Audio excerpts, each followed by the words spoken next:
Bonjour mes amis, aujourd'hui je vous propose un petit voyage, pas en avion ni en train, mais dans un monde qu'on oublie souvent, celui de l'eau. Un voyage dans l'eau?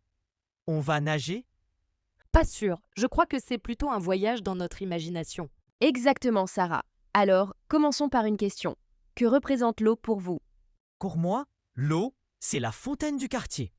Et aussi le ballon d'eau que j'aime lancer sur mes copains. Pour moi, l'eau, c'est la pluie qui rend la nature verte, les rivières qui font rêver et surtout la vie.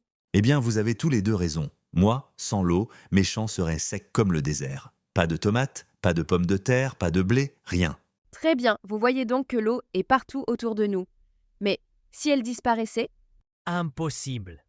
Il y a des mers, des océans. On ne peut jamais manquer d'eau. Erreur. L'eau salée des océans, on ne peut pas la boire. Et l'eau douce est rare, très rare.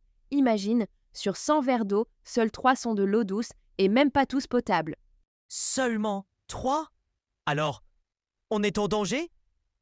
Pas si chacun de nous fait attention. Moi, par exemple, j'ai changé ma façon d'arroser. J'utilise le goutte à goutte, comme ça, chaque plante reçoit juste ce qu'il faut, sans gaspillage. Et nous, les jeunes, on peut sensibiliser nos amis. Par exemple, fermer le robinet en se brossant les dents, prendre une douche rapide au lieu d'un long bain, ou encore recycler l'eau de pluie. Bravo Sarah. Chaque geste compte. Mais n'oublions pas aussi la pollution. Jeter des déchets dans une rivière, c'est comme empoisonner notre propre source de vie. Alors si je jette un sachet en plastique dans la rivière, c'est comme si j'avais mis du poison dans mon propre verre d'eau. Exactement. Et ce poison peut revenir dans ton assiette, dans ton corps, ou même dans l'air que tu respires.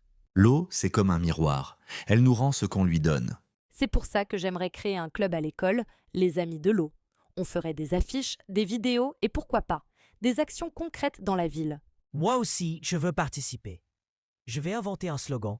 Une goutte d'eau sauvée, c'est un sourire gardé. Magnifique. Alors, souvenez-vous tous, l'eau n'est pas seulement un besoin, c'est un héritage à protéger. Car sans elle, il n'y a ni jeu, ni récolte, ni avenir.